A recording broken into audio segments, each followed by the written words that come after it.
All right, so there are 16 teams in the NFC, which means that there are 16 players that are either breakout candidates or sleeper candidates that you should be paying attention to in your fantasy football drafts. So starting with the NFC North, we have the Green Bay Packers. When it comes to the Packers, I think that the candidate for this team is going to be none other than Tucker Kraft.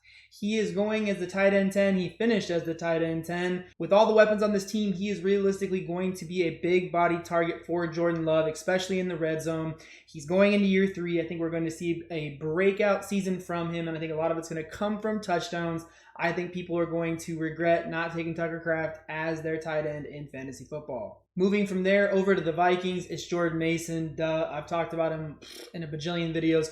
Jordan Mason was amazing with the 49ers. He's going to an amazing situation with lots of offensive weapons. Kevin O'Connell's the head coach. Aaron Jones is an older running back. He likes to get injured. Jordan Mason is going to take over somewhere during the middle of the season. He's going to end up being a RB1 more than likely during that time where he is the RB1 on this football team. And people saying the situations aren't that good for him and the Vikings. Yeah, no, they have a top 5 offensive line. They have a top 5 scoring offense. They have Kevin O'Connell. You're crazy. He's going to smash. Moving over from there, I'm going to look at the Lions. I'm looking at Tim Patrick. Now, obviously, nothing too crazy last year. A little bit of a stretch. For Tim Patrick, in 2 of the games where he got more than 5 targets, he averaged 17.5 PPR fantasy points per game. So again, kind of a stretch, but if J-Mo goes down, if Amon-Ra St. Brown goes down, I mean, maybe if the running backs both go down, I don't know. If they have to pass the ball a lot, if somebody else on the receiving side goes down, Tim Patrick is going to be a great option for them. He is a little bit more of like that veteran presence. So if things break the right way, he has an opportunity to break out this year. Moving on over to the Bears. Now, you could say this is not a breakout, this is not a sleeper, but I'm going to pick DJ Moore. Obviously, he's already broken out before, but I feel like he's being dramatically undervalued this season.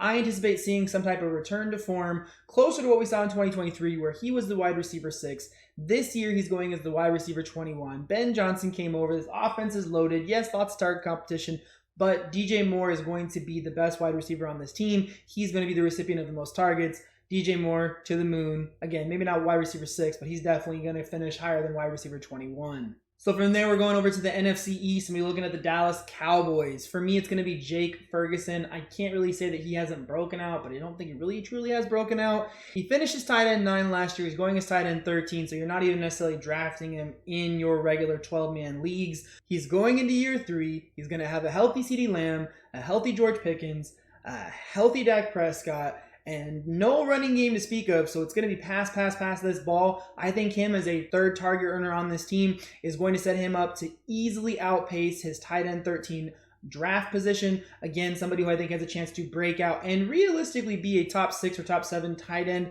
in fantasy football. Moving on from here, I have the Philadelphia Eagles. For me, again, a little bit of a stretch, but it's Jahan Dotson. Similar spot as Tim Patrick for the Lions. Some of these teams are a little bit harder to find someone who's like realistically, because I'm not just throwing names and throwing poop on the wall and seeing what sticks, realistically have a chance to break out or being slept on. So when it comes to Jahan Dotson, he came over last season. He didn't get too much of a workload, obviously, because he's behind A.J. Brown, Devontae Smith. So when it comes to this season, kind of similar to Tim Patrick, A.J. Brown or Devontae Smith go down, miss considerable time. He has an opportunity to emerge, break out this season, or just be kind of a late round sleeper flyer for you who could actually produce as a flex spot fill-in for you, depending on those injuries and how they break. Moving on from there, looking at the Commanders, for me, it is going to be none other than Brian Robinson Jr. I think the guy's being super slept on. It is the second year of a Cliff Kingsbury-led offense. You're going to have Jaden Daniels in year 2, pretty much be Terry McLaurin and Debo, whatever we have left of Debo. So I don't think they're going to be able to pass the ball quite as much as they want to or what they're anticipating. It's going to be a lot more like last year. I don't think Brian Robinson was healthy 100% of the season last year. I think he had some crazy breakout games. It's kind of insane because you're getting a guy who's going on a top 5, top 10 scoring offense in the NFL. He has an improvement in the O-line, and you're still able to draft him at RB30. He is a legit breakout candidate in 2025. Moving over from there to the Giants, I'm going to go with Cam Skattebo. I love myself some Tyrone Tracy as much as anybody else did. The biggest thing, though, is that I wasn't that impressed with the workload that Tyrone Tracy got. I feel like he started to have some fumble problems. He started to have some catching the ball problems, but mostly the fumble problems. I don't think there's going to be as much faith from Brian Daboll this coming season, and I think he's going to be quick to make moves off of players because he's trying to save his job. So if Tyrone Tracy isn't performing or Russell Wilson isn't performing, I see them getting moved, going to the next option on the depth chart. I think Cam Scatterboo was a big banger at Arizona. I think you're going to see him have a potential breakout season later in the year. So from there, we're moving over to the NFC South. And for the Saints, I have none other than Rashid Shaheed, kind of like Jordan Mason. I've talked about this guy a lot. He is one of my late round breakouts, late round sleeper guys who I think are set to smash. You're in a situation, Kellen Moore, loves slot wide receivers. You're in a situation with the Saints, Chris Olave, Alvin Kamara, can't stay healthy.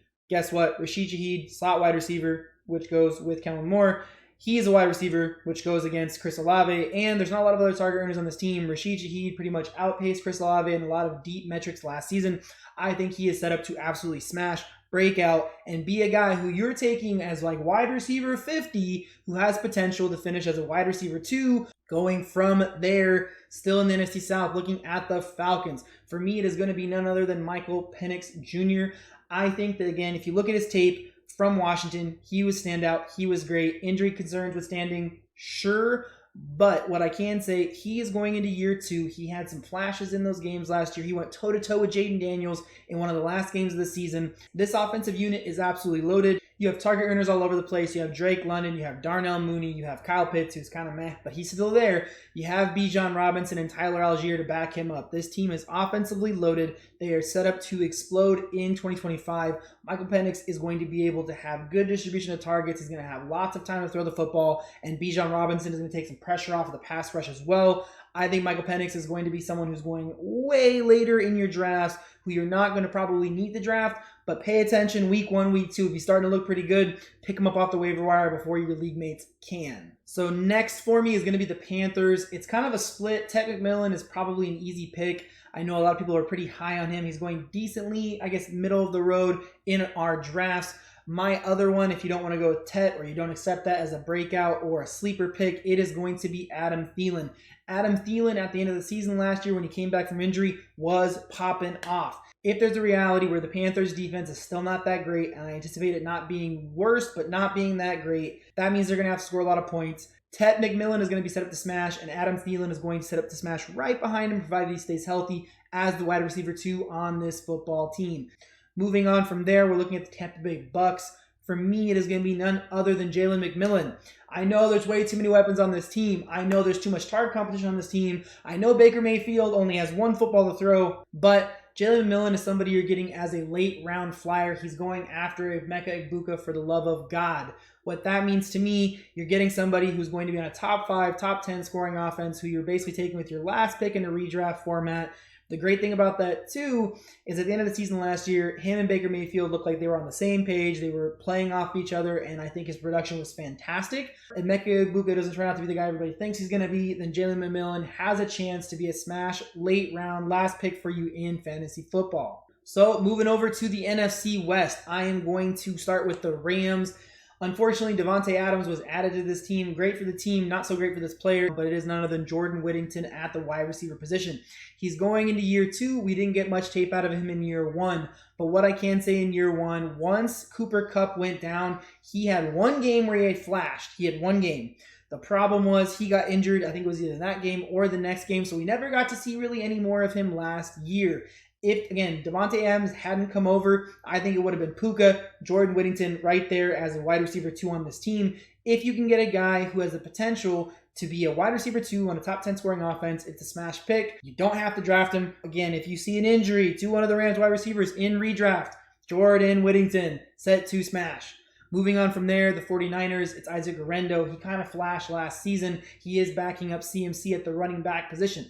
If CMC goes down, I think Isaac Guerrero automatically becomes an RB2 in fantasy football. So if you're taking CMC, I think he's a great handcuff. And if you're not taking CMC and someone else didn't take Isaac Guerrero, he might be a great last round pick in your redraft league. I think he has, like I said, an upside to be an RB2 in fantasy football if CMC goes down. From there, it's going to be the Seattle Seahawks, and I'm going to give you Elijah Arroyo at the tight end position. He is a rookie. They just released Noah Fant. They're looking for a tight end for God only knows how long in Seattle to actually be a receiving option as a number 2 or a number 3 on this team. They cannot find somebody. I think Elijah Arroyo has an opportunity to finally be that piece for the Seahawks. It is going to be JSN on this team, an old Cooper Kupp who can't stay healthy, and that's it. The last team is the Arizona Cardinals. I really don't want to bang on the Trey Benson drum, but I have to. I did not say it last year, but I will say it this year. Trey Benson is in an interesting spot.